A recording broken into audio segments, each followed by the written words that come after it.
এই দুইজনকে এখন পর্যন্ত প্রিজন ভ্যান কিংবা হাইয়েস্ট গাড়ি সেখান থেকে নামানো হয়েছে কিনা, একটু কি প্রক্রিয়া চলছে আমাদেরকে জানাবেন সেখানকার।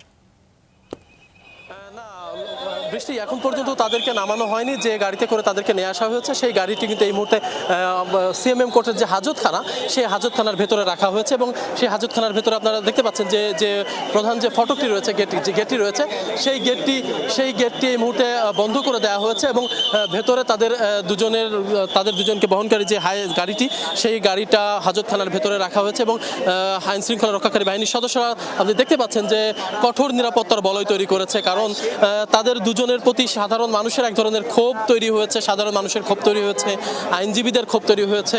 তারা কিন্তু আমরা দেখেছি যে যখনই আদালত প্রাঙ্গণে তাদের এই সালমান এফ রহমান এবং সাবেক আইনমন্ত্রী আনিসুল হকের বহনকারী গাড়িগুলো যখনই আদালত প্রাঙ্গণে প্রবেশ করে, তখন কিন্তু আমরা একদম প্রকাশ্যে ডিম ছুটতে দেখেছি এবং মানুষ, সাধারণ যারা আইনজীবী যারা ছিলেন, অর্থাৎ আইনজীবী মহল, বিক্ষুব্ধ আইনজীবীরা তারা কিন্তু বিক্ষোভ করেছে এবং সেই চিত্রে আমরা দেখেছি সেনাবাহিনীর সদস্যদের মোতায়েন করা হয়েছে এইখানকার আইন শৃঙ্খলা পরিস্থিতি আসলে নিয়ন্ত্রণ করার জন্য অতিরিক্ত পুলিশ যেমন মোতায়েন করা হয়েছে, সেনাবাহিনীর সদস্যদেরকেও আমরা দেখেছি তাদেরকেও আসলে আইন শৃঙ্খলার দায়িত্ব দেওয়া হয়েছে।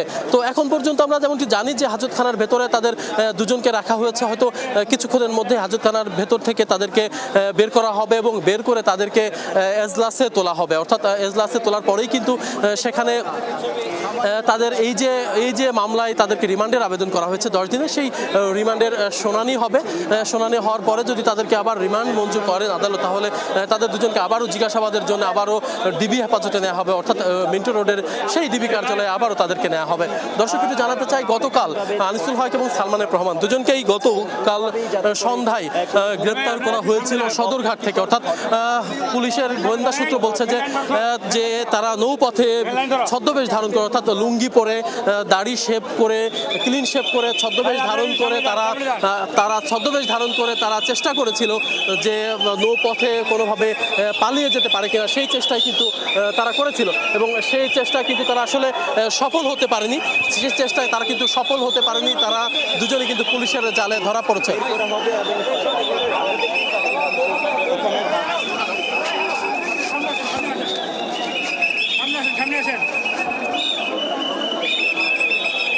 দর্শক, এই মুহূর্তে আদালত প্রাঙ্গণে কঠোর নিরাপত্তার বলয় তৈরি করা হয়েছে।